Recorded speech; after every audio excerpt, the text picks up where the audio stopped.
नमस्कार दर्शकों, आप देख रहे हैं रेंजर टीवी इंडिया। ना धर्म ना जात, केवल सच के साथ।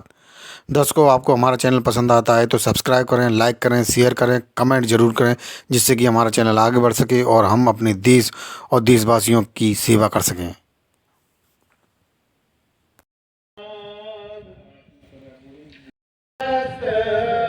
भगवतो अरहतो सम्मा सम्बुद्धस्य बुद्धं शरणं गच्छामि धम्मं शरणं गच्छामि संघं शरणं गच्छामि द्वितीयं बुद्धं शरणं गच्छामि द्वितीयं धम्मं शरणं गच्छामि द्वितीयं संघं शरणं गच्छामि तृतीयं बुद्धं शरणं गच्छामि तृतीयं धम्मं शरणं गच्छामि।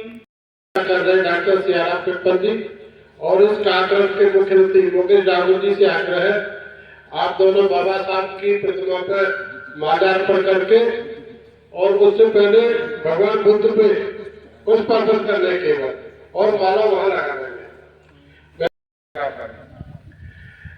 जूते उतार के डॉक्टर भगवान बुद्ध पे यहाँ करना और मूर्ति पे लगा।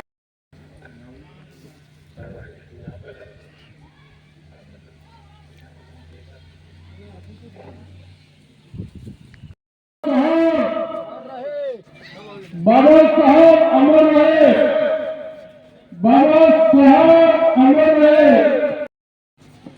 भाई साहब थोड़ा बाबा साहब अमर रहे, बाबा साहब अमर रहे। जब तक सूरज चांद रहेगा, जब तक सूरज चांद रहेगा, जिंदाबाद।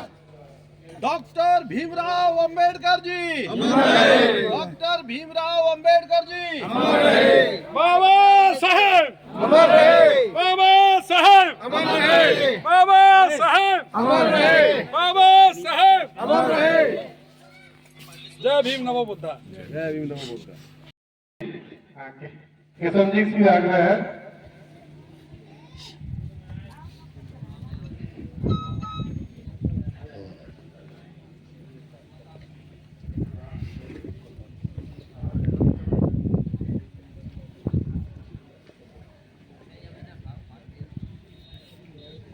बाबा साहब अमर रहे, बाबा साहब अमर रहे, बाबा साहब अमर रहे, बाबा साहब। अमर रहे। आज इस साथा मेला सावंता की इस पावन भूमि पर साथियों, आपको सबको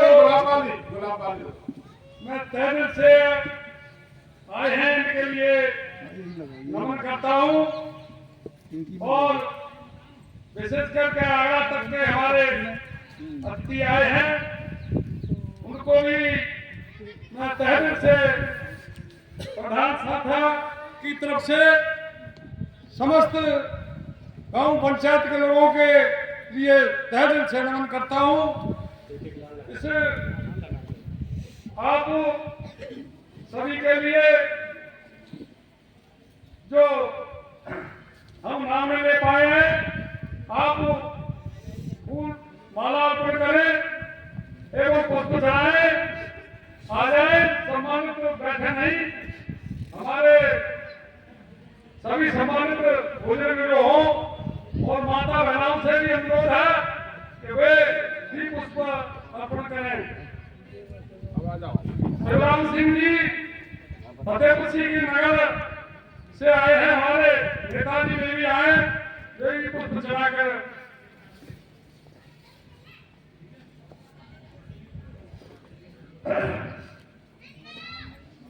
क्या प्रसाद नेताजी भीकम सिंह जी आए,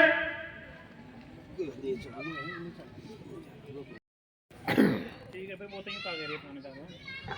जो बाहर खड़े हैं, हमारा कर्तव्य और निवेदन है कि आप कुर्सियों को बैठ जाएं और जो वहां से बुलाना शुरू हो रहा है इसको ध्यानपूर्वक सुने।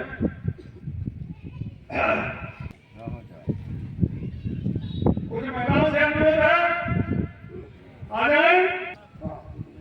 ठीक है,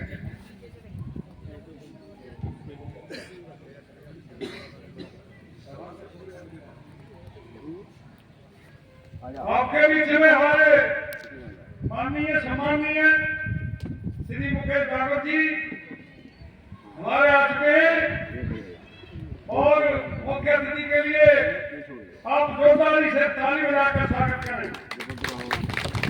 जोरदारी से ताली बजाएं। मुकेश जागो, मुकेश जागो।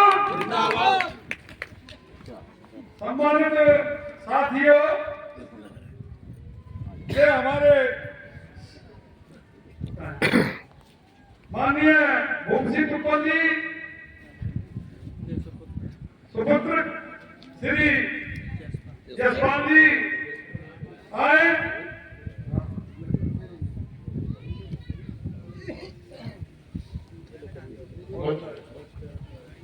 और मंच पर अपना स्थान ग्रहण करें। जसपाल जी आए।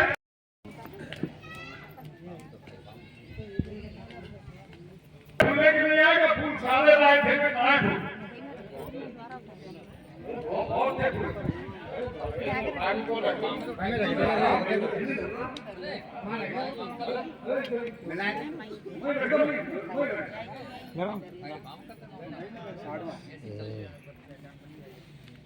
बाबा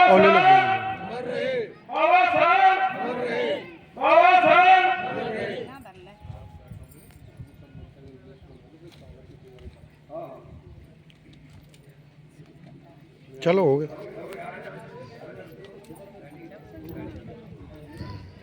अरे सामने जो बच्चे खड़े हैं हमारे युवा साथी हैं, ये कुर्सियों पर बैठ जाए, कुर्सी पर बैठ जाए।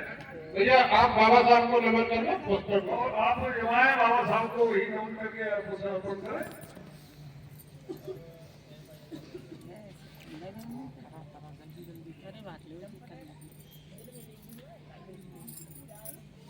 क्षेत्रीय जो प्रधानगण आया वो भी आ जाए।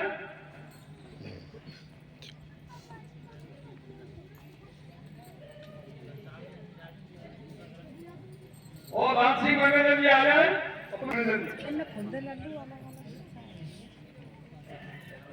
पुष्पार्पण करके बोला आया।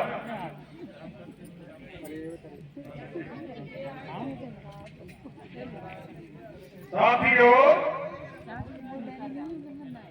इस प्रांगण में बैठे हैं, इस प्रांगण को हमारी इनके लिए बहुत बहुत तारीफ। इन्होंने आज लगातार मेहनत की और बाबा साहब को मानते हुए इन्होंने एक घास को समय से निकाला है जो धीमा समाज की हमारी महिलाएं पर बैठी हैं। मैं उनके लिए बार बार धन्यवाद करता हूँ। बेटियों, आपने बहुत बाबा साहब के लिए अच्छा योगदान दिया है और आपने बहुत बड़ी मेहनत करके आज इस प्रांगण को पूरे को साफ किया है। धन्यवाद।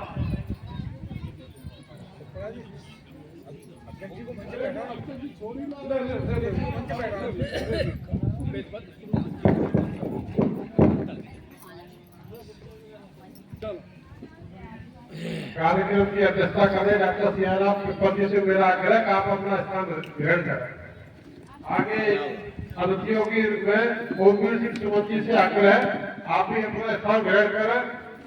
और प्रभ सिंह भारती जी आपसे भी मेरा आग्रह है आप भी अपना स्थान ग्रहण करें। और हमारे बीच एक जानी मानी हस्ती, बैंक से सेवानिवृत्त और क्रिकेट के बहुत बड़े खिलाड़ी, राष्ट्रीय स्तर पर खेलने वाले एसपीसीटी से मेरा आग्रह है आप भी अपना स्थान ग्रहण करें। और इस कार्यक्रम में एक अहम अपना का स्थान है और धर्मेंद्र सिंह जी आए पाली से, उनसे भी मेरा आग्रह अपना स्थान ग्रहण करें। बाबूलाल गौतम जी आपसे भी मेरा करवंत निवेदन है। और हमारे बीच किशन लाल जी हो गए, लाल सिंह मैनेजर साहब आ गए, उदयवीर सिंह नीलम पाली से आपसे भी मेरा आग्रह है। साथियों, हमें लगता है कि कोई भी देश, कोई भी घर, परिवार, संगठन, कोई भी व्यवस्था हमारी मातृ शक्ति के बिना चल नहीं सकती। तो हम 2-3 अपनी मातृ शक्तियों को भी देना चाहेंगे।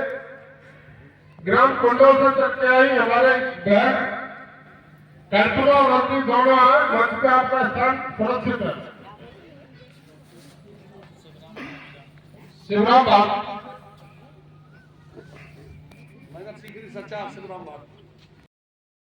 इसके लिए हम आपका बहुत बहुत साधुवाद देते हैं। और यही भावना हम लोग चाहते हैं कि भाईचारा बढ़े। मेरे बीच मंच पे स्थान ग्रहण करें।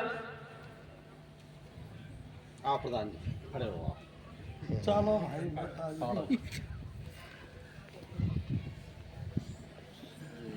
भाई हम तो चढ़ा बीच में हमारी एक बहन है रीना, वो हमारी मातृ शक्ति का स्वापा बना के बाण के स्वागत करें।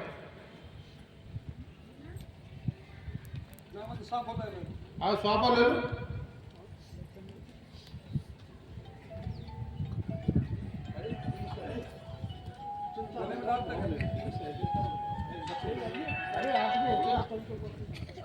डीलर साहब आप आगे आओ।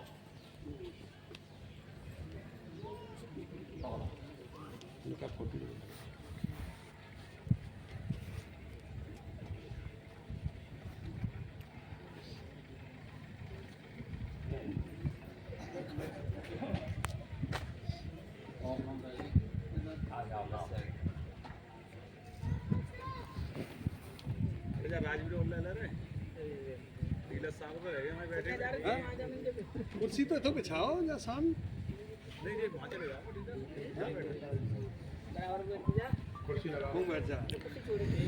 भीखम सिंह नेताजी जो सांता से चल के आए हैं, उनसे आग्रह आप आए, आप स्वागत के लिए और मंच को स्थान सुरक्षित करें।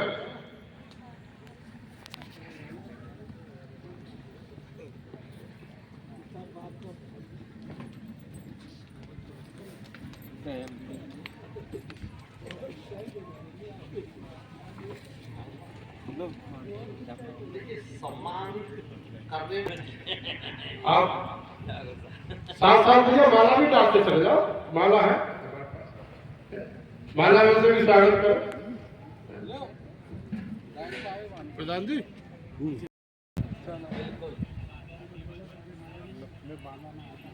अच्छा चलो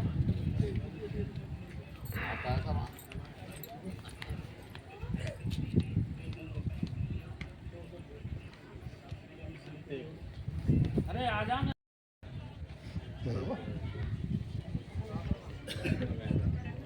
अब मुख्य अतिथि पहले माला पहनाया करो। और इधर देखो, बांध देना के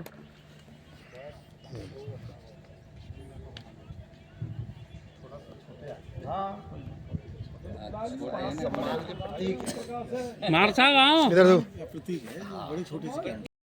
ठीक है सभी के चलो भैया, साथियों, इस कार्यक्रम का उद्देश्य जो था बाबा साहब को याद करना, साथ में आपने बजट में देखा भी है कि ये वृद्धाश्रम की स्थापना के लिए यहाँ चर्चा होगी। जो भी बच्चागण अगर यहाँ अपनी बात रखेंगे उनको ज्यादा लंबे समय तक समय दिया जाएगा, ज्यादा से ज्यादा 3 या 4 मिनट घर भी जाना है समय के अभाव से। एक चीज को विशेष ध्यान रखना है कि किस अपनी बात कहते हुए आपने काम रहेंगे सब 4 साल को थोड़ा कुछ बात आप अपना। मैं जिला अस्पताल में हूँ और सभी की सेवा कर रहा हूँ मैं अभी तक आयुष्मान के जरिए।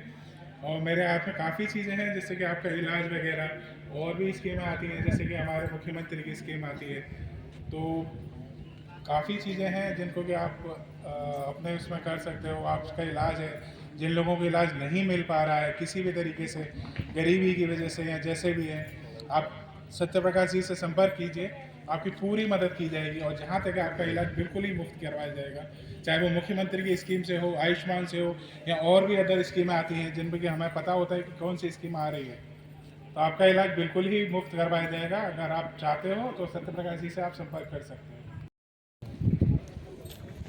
साथियों, जिस परिवार में 6 से ज्यादा या 6 सदस्य हैं राशन कार्ड में, उनका आयुष्मान कार्ड तुरंत बनेगा, कोई रोक टोक नहीं। बहुत कम समय में समाप्त कर दूंगा, क्योंकि और भी हमारे भाई बैठे हैं अपनी बात कहने के लिए। यहाँ ये जो प्रोग्राम आज रखा गया है, इसकी विषय वस्तु पहले भारतीय संविधान और आपके बहुजन संसाधनों के बारे में निर्धारित थी। अभी हमारे भाई ने कहा है कि केवल मात्र वृद्धाश्रम तक होगी, तो उसको सहमति व्यक्त करते हुए मैं अपनी बात कहना चाहता हूं कि किसी भी समाज का व्यक्ति जब तक सामाजिक ईमानदारी बरतने वाला नहीं होगा, तब तक वो समाज एक रत्ती भर आगे नहीं बढ़ पाएगा। लेकिन उनका एक डर भी रहता है कि भाई मेरे पास इतनी सामर्थ्य नहीं है कि मार्ग से मैं घोषणा करने लायक कुछ हो। तो इस पुण्य काम में आप सब लोग रुपया, 2 रुपया, 10 रुपया, 5 रुपया, 50 रुपया श्रद्धा से जो हो, अपनी आत्मा की संतुष्टि के लिए आप इस बॉक्स में डाल के जा सकते हैं। ये बॉक्स में जो आपका कोई मन हो तो इसमें बॉक्स में डाल के जा सकते हैं, अपनी आत्म संतुष्टि के लिए कि भाई मैंने भी अपना को सहयोग दिया।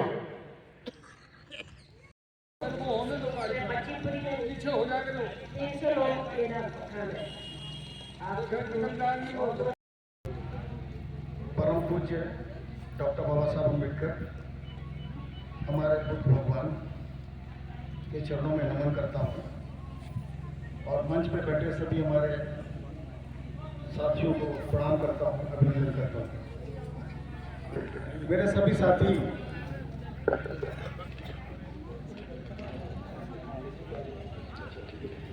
प्रोग्राम में आए हुए हैं, उनको भी मैं प्रणाम करता हूँ, अभिनंदन करता हूँ। बहुत अच्छी पहल है ये कि यहाँ पर वृद्धाश्रम की नींव रखी जा रही है। और हमारे प्रधान जी, मैंने इनके बारे में सुना था, मुझे सत्य प्रकाश जी ने बताया, काफ़ी एनर्जेटिक प्रधान है और इनके अंदर क्रिएटिविटी बहुत है। ये क्रिएटिविटी का उदाहरण है कि ये आज इस तरह की बात सामने आई कि वृद्धाश्रम की और एक नशा मुक्ति केंद्र की स्थापना हो रही है। प्रधान जी की पहल काफी अच्छी लगी, मुझे सत्य प्रकाश जी ने बताया। मैं थोड़ी सी बातें 3 मिनट में अपनी खत्म कर दूंगा। सबसे पहले हमारे जो मुख्य अतिथि साहब हैं, मानवता के महान संदेश तथागत भगवान को व्यवस्था में परिवर्तन करने वाले बाबा साहब को नमन करते हुए साथ में मंच पर बैठे हुए सभी अतिथिगण और इस सभा को मैं सभी उपस्थित भाई बहनों को मैं पूछते भी पानी बोतल ले लो। यहाँ का बातें ज्यादातर तो आप सभी बाबा साहब को जानते हैं, सभी बाबा साहब के बारे में पढ़ा है, सभी के पास मोबाइल है और यूट्यूब पे डाल करके सब देख लेते हैं, सभी ज्ञान से भरे हुए। लेकिन क्या मैं श्रेष्ठ बनने के लिए मैं क्या कदम उठा रहा हूँ, ये आज बाबा साहब के प्रोग्राम में हमें खुद अपने अंदर देखना है और उस पर आज संकल्प लेकर के एक चीज का संकल्प लेकर के जाइए कि मुझे ये अच्छी लगी और इसमें मैं चलूंगा। वृद्धाश्रम के लिए पैसा में कहा है तो मैं 2 पंक्ति पहले में उसके लिए मैं बताऊंगा। तो अगर भावनाओं से, अच्छी भावनाओं के साथ में अगर हम दर्द करेंगे तो मैं तो कविता के माध्यम से बोलना चाहता हूँ कि बाबा साहब ने जो समानता, भाईचारा, सब समाज में जो कुरीतियां थी उसके बारे में बताया था और उन्होंने उसी पर काम किया था कि वो समाज में सबल रहे। तो हमको आज के भीम के दीवाने हम, बाबा के दीवाने हम, बुद्ध तक जाएंगे, प्रगरूपी करुणा के दीप हम जलाएंगे, प्रगरूपी करुणा के दीप हम जलाएंगे।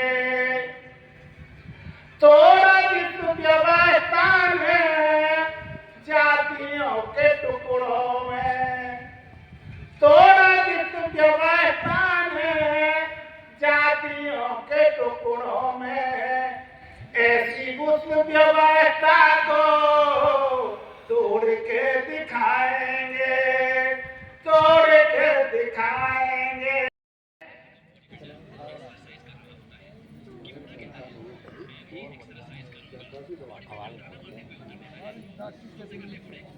मानव समाज के लिए अभी सभी करना चाहते हैं, लेकिन ये सारा श्रेय मेरा सर छोटू राम और उनके बगल से फूलन देवी और पूर्व राष्ट्रपति अब्दुल कलाम आजाद भी हैं, वो सारे हमारे महापुरुष। ये 2 विषय आज के बताए हैं कि एक तो बाबा साहब अम्बेडकर जी के परिनिर्वाण दिवस, इस पर तो ज़्यादा मैं नहीं बोलूँगा। दूसरा है वृद्धाश्रम की स्थापना। जैसे संचालक महोदय ने कहा कि इन दोनों की प्रेरणा है, और मैं कह रहा हूँ कि संचालक महोदय की हम प्रेरणा है, हम प्रेरणा से ही यहाँ 2 तरह के हैं, या तो वो कुछ कर रहे हैं, रखना नहीं चाहते, या उनकी पत्नियां हैं वो उन्हें रखने नहीं देती, या कहीं विदेश में चले गए, वो माँ बाप उनके बुजुर्ग हैं, वो विदेश नहीं जाना चाहते, वो यही रहे। आज वो रोटी के लिए, उनकी देखभाल के लिए तरस रहे हैं कि हमें हमारी कोई देखभाल करे। जरूर नहीं कि गरीब के माँ बाप असहाय हों।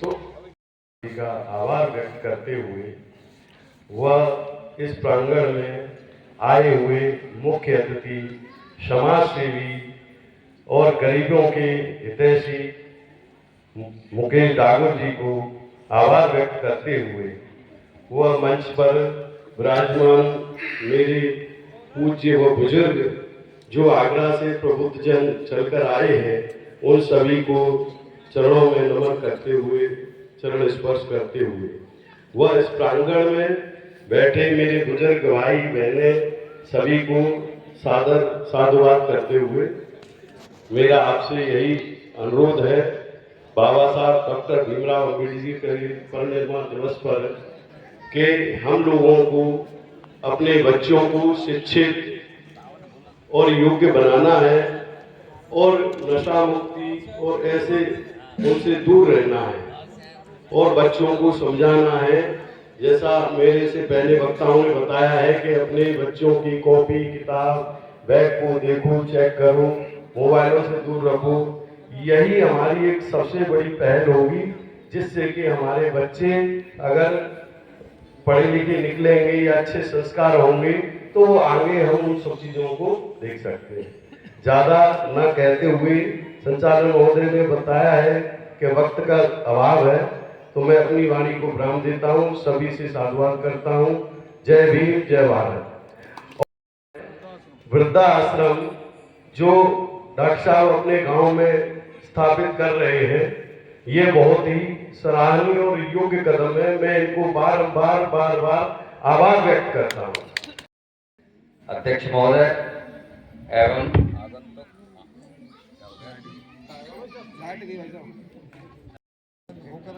आदरणीय महोदय, श्री माननीय मेरे समस्त क्षेत्र पर जो बैठे हुए अतिथियों और मुख्य अतिथि श्री हमारे डागोर साहब जी, मेरा बड़ा सौभाग्य है कि आज मेरे इस गांव में, एक छोटे से गांव में इतना बड़ा उद्घाटन हो रहा है, इतना बड़ा प्रफुल्लित हो रहा है, कहना ही क्या।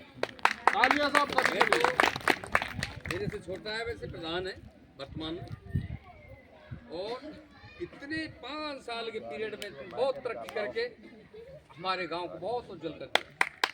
इतना उज्जवल कर दिया है, आसपास के गांव में ऐसा कुछ है।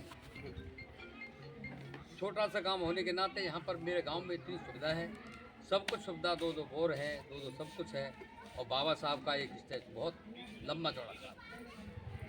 सबसे मेरा नम निवेदन है, और मैं बड़ा खुशी हूँ कि बाहर के सभी आगंतुक महानुभाव यहाँ आकर के हमारा मनोबल बहुत अच्छा बढ़ाया है। डागोर साहब ने बहुत हमारा मनोबल बढ़ाया है, इसके लिए मैं बहुत बहुत धन्यवाद देता हूँ। और बड़ी खुशी की बात है कि आप स्वयं पधारें और हमारे मनोबल बढ़ाएं, और अपने वृद्धा आश्रम की जहाँ तक बात है तो सहयोग देते ही रहेंगे गाँव में, मगर मैं 5,000 की घोषणा में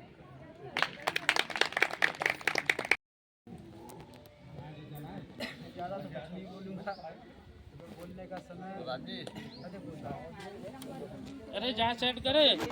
वहाँ पे कोई अच्छा कार्यक्रम हो रहा है और हमारे समाज के अंदर थोड़ी जागरूकता हो रही है, इससे हमारा समाज में थोड़ा उछल पुछल हो रही है, तो मुझे बहुत अच्छा लगा। और नहीं रहा, मैं भी थोड़ा सा समाज की सेवा में लगा हुआ हूँ नगला प्रसूति में, तो बस यही समाज की सेवा, 2-4 ही समाज में से निकलते हैं, समाज को सुधार करते हैं। जब तो हमारा माहौल इतना गिरता जा रहा है, इतना गिरता जा रहा है, जहाँ देखो जहाँ मिलन बस्ती है, जाटवों की, वहाँ दारू के ठेके, भांग के ठेके, जुए और अड्डे, शराब के, दुनिया भर की ऐसी मुसीबतें पैदा कर दी हैं सरकार ने, इनसे निकलना बहुत करना पड़ रहा है।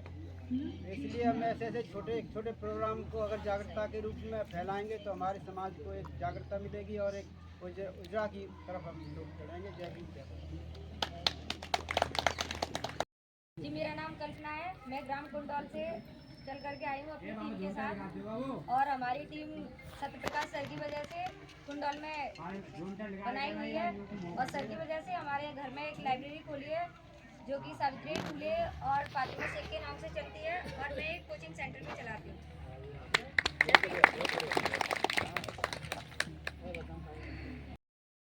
डॉक्टर साहब की इस पहल की बहुत ही सराहना करता हूँ, और एक छोटी सी राशि 5,000 रुपये इनको समर्पित करता हूँ। जय भीम। साथियों, हमारे पीछे धर्म सिंह जी है, आपसे भी मेरा आग्रह, आप ये फिर दो बात रखें, मंच का सम्मान करें।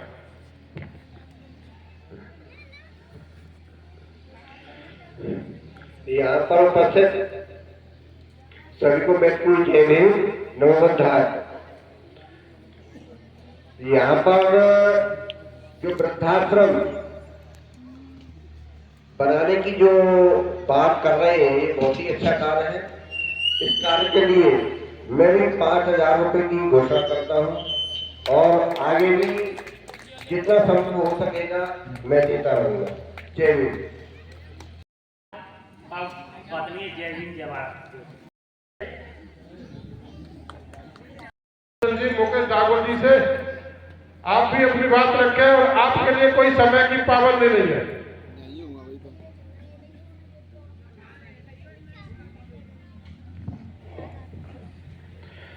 जय भीम।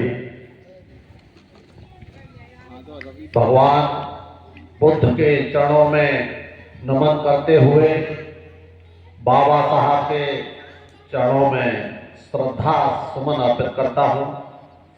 और आज इतना सुंदर कार्यक्रम हमारे प्रधान जी ने आयोजित किया है, और वही आज इस कार्यक्रम की अध्यक्षता कर रहे हैं।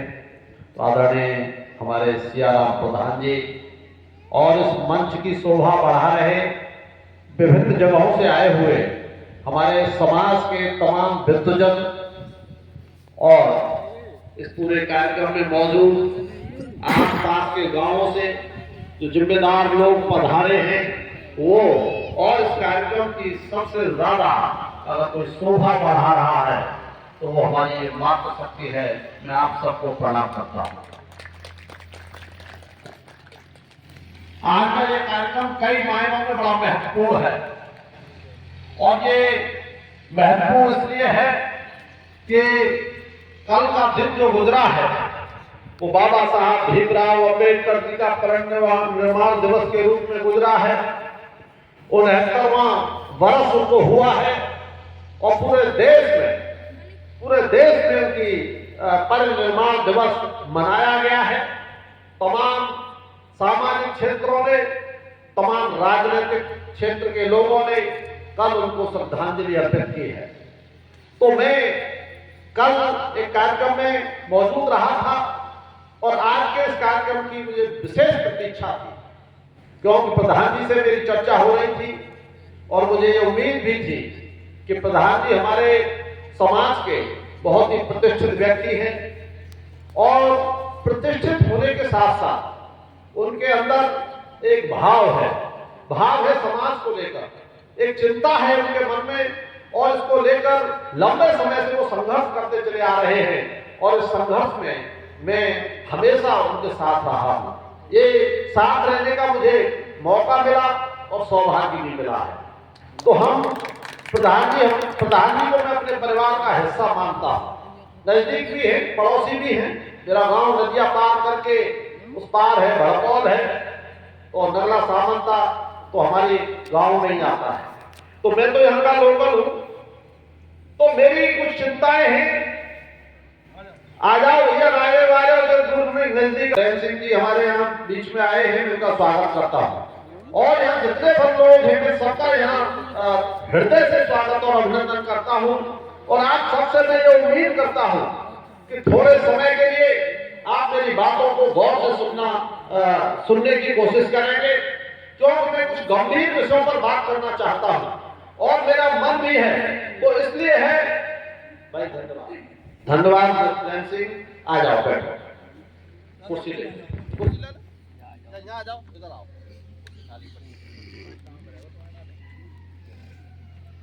चिंता मुझे इस बात की है, लाइट चलेगी, बंद है वो, चालू है वो, ऑन कर दो बस।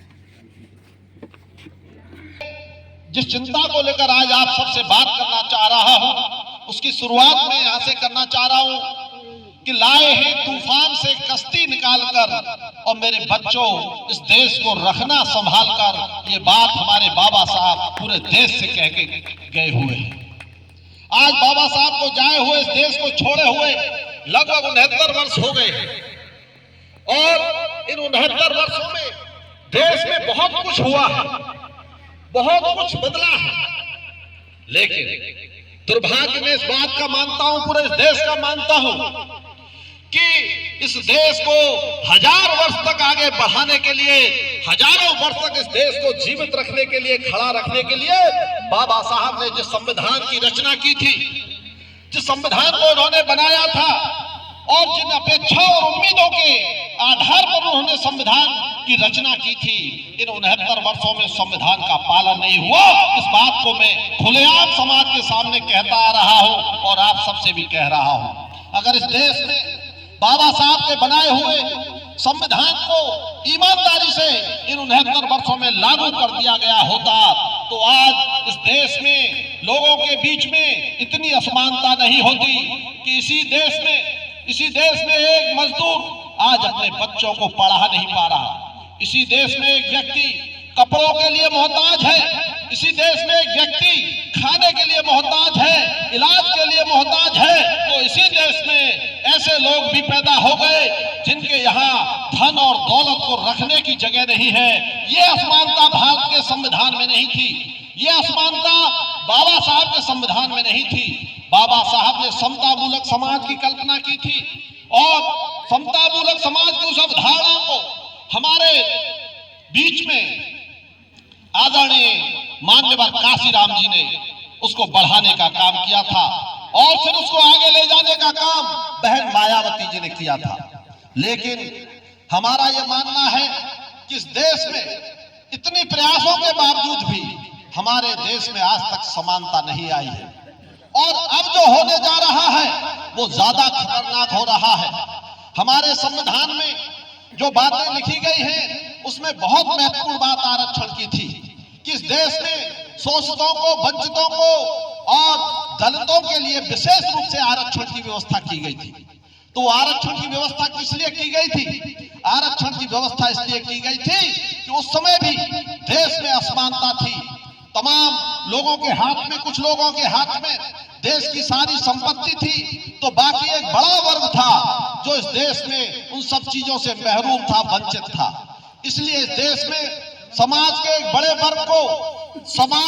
वर्ग को मुख्य धारा में लाने के लिए, समाज में समानता लाने के लिए, आर्थिक रूप से समानता लाने के लिए, शैक्षिक रूप से समानता लाने के लिए, सामाजिक रूप से समानता लाने के लिए संविधान में आरक्षण की व्यवस्था की गई थी। और ये कल्पना की गई थी कि आने वाले अगले 10 वर्षों में इस देश में समानता आ जाएगी।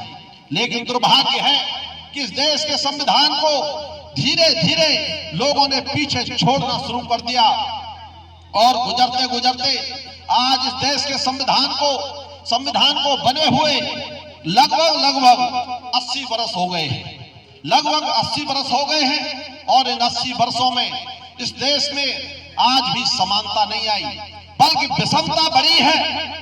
देश में लोगों के बीच में तमाम तरह की खाइयां बढ़ी हैं और आज हालात ये हैं कि जो लोग इस देश के तमाम वर्गों को अपना गुलाम बनाकर रखना चाहते थे वो फिर से मुखर हो गए हैं और वही लोग सत्ता में काबिज हो गए हैं और वो सत्ता में बैठ के, संविधान के उस भवन में बैठ के, उस सभा में बैठ के वहां इस संविधान की हत्या कर देना चाहते हैं। वो लगातार इस देश के संविधान को बदलने का प्रयास कर रहे हैं। एक बात आप सब सुनते आ रहे होंगे कि इस देश के संविधान को खतरा है और इस बात को मैं चीख कर कह रहा हूं और आप सबसे कह रहा हूं कि इस देश के संविधान को खतरा है और बड़ा खतरा है। कुछ लोग इस देश के संविधान को बदल देना चाहते हैं। वो नहीं चाहते कि इस देश का गरीब, इस देश का वंचित, इस देश का शोषित और दलित इस देश की विकास की मुख्य धारा में आ जाए। कुछ लोग ये नहीं चाहते और जो नहीं चाहते कि वृद्धाश्रम की घोषणा भी हो गई, सहयोगी भी मिल गए और आश्वासन भी मिल रहे हैं। ये चलेगा कैसे? क्योंकि मुझसे भारती जी ने भी बोला था, मैं सबके सामने बोलूंगा, ये चलेगा कैसे? हम एक इसका ट्रस्ट तैयार करेंगे जिसके प्रधान जी संरक्षक होंगे और इस ट्रस्ट के जो प्रबंध कमेटी होगी उसमें युवा और बुजुर्ग दोनों होंगे। बुजुर्गों के साथ हम युवाओं को भी लगाएंगे मुख्यमंत्री जी, क्योंकि बुजुर्गों से सीखना है और युवाओं को चलाना है। एक ट्रस्ट बनाएंगे, आपकी ग्रामीण तहसील से इसे रजिस्ट्रेशन कराएंगे, इसका एक खाता सेट होगा और मैं आप सब लोगों की तरफ से ये कहना चाहता हूं, अगर किसी को आपत्ति हो तो आप बोल देना। और वीर सिंह सुमन जी इसके कोषाध्यक्ष रहेंगे जो ये बैंक से ही रिटायरमेंट हुए और जो ये पूरा करता है इन्हीं के सामने भी इनको सपोर्ट कर दिया जाएगा जैसा भी है। तो ये ट्रस्ट के माध्यम से होगा और खाता अपडेट होगा और कोई भी ऐसी चीज नहीं की जाएगी जिससे समाज को कोई धोखा मिले और जैसा भी बाबूलाल गौतम जी की बढ़ास मिली है वो बात कभी हम भविष्य में हमारे लिए भी इस बात का ध्यान रखेंगे हम। तो आप सब लोगों से तन मन धन से सहयोग करें। ये व्यवस्था आप लोगों की और आप लोगों के लिए। हम तो इसमें झाड़ू लगाने वाले हैं और इसको मजबूत करने वाले हैं, साफ सफाई भी रखेंगे, ये हमारी गारंटी है। चाहे वो ट्रस्ट हो चाहे वृद्धाश्रम हो, साफ सफाई गारंटी मैं लेता हूँ। कोई अगर ये कहे कि मैं पद ले गया और मुझे मिल गया कि मैं बस ताना सा हो गया, ऐसा नहीं होगा। और वैसे सब समझदार है, ऐसी नौबत नहीं आएगी। साथियों समय भी बहुत हो रहा है और आप सब लोगों को भी अपनी व्यवस्था देखनी है। तो समय को करते हुए मैं सीधे आज बैठक की अध्यक्षता कर रहे डॉक्टर सियाराम पिप्पल जी से ये माइक लेता हूँ और उनके लिए कोई समय की सीमा नहीं है मेरी तरफ से, बाकी ये आप जानो साहब। संचालक महोदय जी, आप करीब करीब 2 घंटा से संचालन कर रहे हैं, आपके लिए धन्यवाद। साथियों, आज इस शुभ अवसर पर हमारे ग्राम पंचायत के साथा ग्राम पंचायत के सभी सम्मानित बुजुर्गवान और इस मातृ भूमि जो मैंने जन्म लिया है, इस भूमि को मैं नमन करते हुए और आपसे यह मैं आग्रह करता हूं कि जो बीड़ा सत्यप्रकाश जी ने उठाया है, इस बीड़ा का श्रेय और सत्यप्रकाश जी को पूर्ण रूप से देता हूं। साथियों, आज मुझे वक्ताओं की कड़ी में मैं इस लायक नहीं था, मुझे अध्यक्ष नियुक्त किया। मैं समस्त इस क्षेत्र की फतेहपुर सीकरी विधानसभा के सभी सम्मानित बुजुर्गों के लिए मैं बहुत एक छोटा बालक समझ लो या एक बहुत छोटा नाजुक समझ लो, मैं आपको और आपके सभी समर्थकों को यह बहुत ही निवेदन का विषय है कि आपने, मैं इस लायक नहीं था और आपने इस लायक बना दिया। साथियों, मैं गांव में जाता हूं तो गांव में गरीब महिला, गरीब बुजुर्ग मिलते हैं तो कहते हैं हम परेशान हैं, प्रधान जी हम परेशान हैं। तो मैंने विचार रखा कि भाई इनके लिए कुछ व्यवस्था की जाए। तो बुजुर्गों से मैंने कुछ आग्रह के, हमारे ये सम्मानित बुजुर्ग बैठे हैं जो सेवानिवृत्त हैं, इनके लिए भी मैं कोट प्रणाम करता हूं और कोट बधाई देता हूं कि इतनी दूर से जे इस गांव में पधारे, इनके लिए कोट में नमन करता हूं। और इधर कुंडौल से हमारी जो मातृशक्ति बहन जी जो आई हैं, इनके लिए भी मैं धन्यवाद करता हूं। साथियों, हमारे जो मुख्य अतिथि ने बोला था कि भाई दलित, शोषित, पीड़ित युवा साथियों आप सुधर जाओ, आप लोग का संविधान खतरे में, आपका संविधान खतरे में। ये बैठे हैं मुख्य अतिथि जी, ये मेरे साथ छोटे से रहे हैं। क्यों कि इनको मैं छोटा सा ही लेके चलता था और मेरे बीच के हैं, मेरे गांव के बीच हैं। आज ये बेचारे अपने रोजगार मास्टरी के पद से इस्तीफा देकर आज समाज के बीच में कूद पड़े हैं। इनके लिए भी मैं कोट बधाई देता हूं और गरीबों के हित में पूरे विधानसभा क्षेत्र में, या जिले की हो या विधानसभा की हो या कहीं की भी हो, कोई गरीब की व्यवस्था खराब हो रही हो तो उसमें आज रात कूद पड़ते हैं। इनके लिए मैं कोट धन्यवाद देता हूं। कोई कमिश्नर है, कोई उच्च अधिकारी है, ये हिसाब है। और इन्होंने जो पीड़ा उठाया है, तो मैं आपसे निवेदन करता हूं कि सियाराम प्रधान पीछे हटने वाला नहीं। जो आपका आश्रय होगा, लाख का 50 का, जो आप अपने मुंह से कह देंगे, बोल तो सकता नहीं हूं कि यहां से घोषणा कर जाओ, आपकी बात टलेगी नहीं। जो आप लोग वृद्धाश्रम के लिए मुझसे जो श्रद्धा के अनुसार जो कहोगे, उसको मैं तहे दिल से पूरा करूंगा।